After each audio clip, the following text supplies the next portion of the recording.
I think a couple of days back I suggested that anyone who wanted to have a few questions answered should step up. So here are some of the questions that came in. Copland, is it in or out of your comfort zone? Well, physically it was definitely out of my comfort zone, but that's what the character was all about. It's hard of hearing. He had given up on himself, so he exactly wouldn't be a specimen. So that was good. But what was in my comfort zone, I like doing ensemble work. Rocky was an ensemble piece with all these really wonderful characters, so it was good. It was a good experience. But definitely tough to get that weight off. Anyway, what was it like working with Michael Rooker in Cliffhanger and Guardians 2? This guy's fantastic. Just committed to the part, fearless, has an incredible soul, very witty, and brave. He was doing things on Cliffhanger between takes of just sliding back and forth over a canyon. This is on his own for fun. In between takes, 4,000 feet straight down with just a simple cable like he was on in the film itself. So Michael is crazy great. How did the 3 seashells work in Demolition Man? Well, without getting too gross, imagine how chopsticks work and use your imagination from there. Okay, who has been your favorite leading lady? This doesn't require much thought. Talia Shire. Without Talia, I think Rocky certainly would not have been as successful. I've always said, without Adrian, there is no Rocky. Without that component of the film, it's just two guys punching their face in, and we've seen that. Actually, historically, boxing films have performed atrociously at the box office because most women did not want to see it, and there was never a story that was compelling enough. It was always about the mafia or this guy taking a dive or so on and so forth.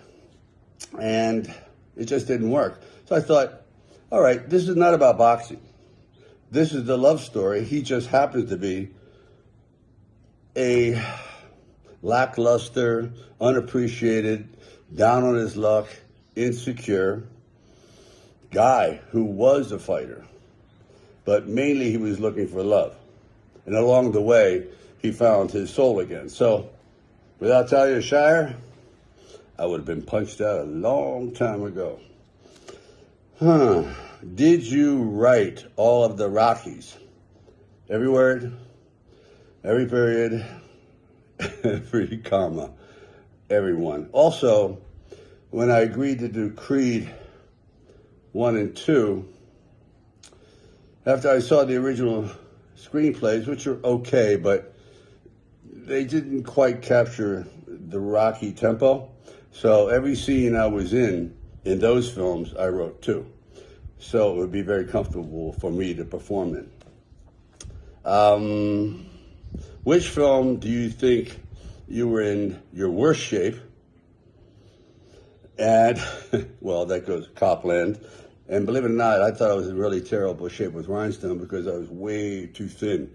I had to get thin for certain reasons, and I think I overdid it. Same thing with the Grudge Match. I got too thin because I was much heavier than Robert De Niro, so I had to come down in weight to make it look plausible, and that was uncomfortable. Let's see. And your best shape was Cliffhanger and Rambo 3, without a doubt, and Rocky 4. That's it. So they were almost jammed together, but those by far were my primo years. What movie would you like to have redone? Stop or my mom will shoot. Let me tell you why. The concept you saw was not the concept that was considered. The concept was more of a really hateful mother, like throw mama from the train. She was terrible. She was horrible. The audience was supposed to dislike her. Then she comes out and lives with me, and that creates all this tension. But even though I respect her, she's my mother, she's really a pain in the ass. So instead of doing that, they hired the most wonderful woman to play the part, Estelle Getty. She's like America's sweetheart. She's on the Golden Girls. She's the mother that everyone said, God, I wish she could have raised me. So it took all that tension away. And I shouldn't have done the movie anyway. The only reason I did it, because let me try that again. The only reason I did the movie is because I thought Arnold was going to do it, and I was going to fake him out. He faked me out. He started the rumor that he wanted to do it, so I would do it, and oh God, it was a nightmare that he does not have to live with, but I do. Anyway, what is the best memory of filming? Wow. It comes in spurts, but overall I would say Rocky Balboa was an incredible pleasure. One, because nobody wanted to do it. I was playing 59, 60-year-old fighter. Everyone thought it was a joke. Luckily, to a guy named Joe Roth, the producer out here, very famous, said, let's give it a shot. And he really went on to do his own thing. So I was kind of like left on my own. There was really no producer. The Irwin Winkler, those guys never showed up at all. So I worked with a fellow named Kevin, and we put together a really good film that no one thought would work. And I feel it had a lot of heart. And Rocky 1 and Rocky Balboa, the sixth one, are by far my favorite. So there you go. Let's see. Also, Rambo 4. That's another film. It was 20 years between the making of those films. Between Rambo 3 and Rambo 4 was 21 years. And Rambo 3 didn't work. It just didn't work. Politically, things were changing. The story just didn't jive with the politics at that time. At that time, when I started the movie, the Cold War with Russia was still flagrantly on. In the middle of the movie, Gorbachev comes over, kisses Nancy Reagan on the cheek, and all of a sudden, America and Russia are friends, and I'm looking like the troublemaker. I mean, it was unbelievable. So that was that. And Rambo 4 was, again, a film that nobody wanted to see, no studio wanted to produce, and it just turned out, to me, great. By far is my most authentic action film where I said, if this is my last gig, I want it to be the way I want it, and I want violence to be depicted as horrible as it really is. What insurgent or civil war is really about. There's nothing romantic about it. It's grotesque, violent, and detestable. And that's the way it was done. Man, I'm proud of it. Okay. Profound. Okay. This one may take a little thought. Why did you make it when 99% of actors fail to make a real living in the business? Whew. Well, it's solely not based on just pure talent. It's maybe a talent that's away from the business, meaning your mindset. If you took that mindset and applied it to most professions that you feel that you're really, capable of doing well, like driving, and you can will yourself into being a really excellent driver, race car, truck driver, whatever. So it isn't as though like I'm just a great driver.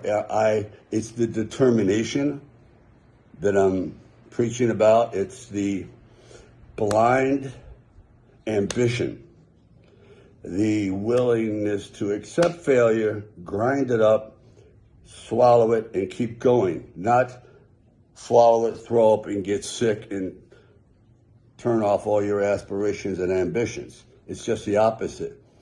I think I was determined. I know I was. I once did a painting. Next I'll show it to you. I did it in, God, I think it was 19. Whoa. Nice but bitter. God. I think I did it around 1965. And I wasn't even Sylvester Stallone, which is my real name, but I was using a Christian name called Mike. And it's signed Mike at the bottom of the painting. And what it is this road, a single man holding a single suitcase, tattered coat, young, walking into a city. In the background, the city is an inferno. That represented the future. You're either going to go in there and succeed, or you're going to burst into flames and become dust. And as I'm going into the city, the road behind me is disintegrating, which represents there's no retreat. If you commit to this, it's do or die. This is a occupational suicide mission, let's say. And you either hit your target or there is no reverse. Like you're driving a car, there is no reverse. There's only one way in. And it's got to succeed or you crash and burn. So that is the way I felt about it. There was no retreat. There was no option. There was no exit door. So that's why I think a lot of actors have a very, very difficult time in making it. It's not the talent. There's so many talented people. I could go to a high school play and go, God, there's some really talented people here. It's when you walk off that stage and you walk onto the stage of professionalism, that's where it gets serious. It's one thing to watch a person, oh, that's a nice show. It's another thing for someone to pay you hard cash and they're going to put you through the ringer to prove that you deserve it. And you have to keep reinforcing yourself nonstop that you're the real deal, that you have something special. I'm not saying that, and I don't believe in it. Some actors are born character actors. That's what they do. They're chameleons. Actors like myself and other individuals, they're types. They make a statement. They walk into a room. You don't have to know anything about them, but you say, that guy looks like that kind of guy, period. He does not look like a librarian. Sylvester walks in the room.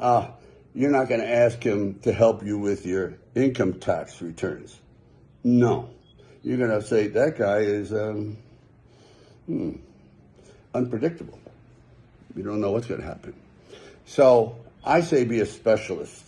If there's something, if you have a certain physical attribute, amplify it and ram it home. Aspiration, incubation, verification. Anyway, keep punching. Ciao.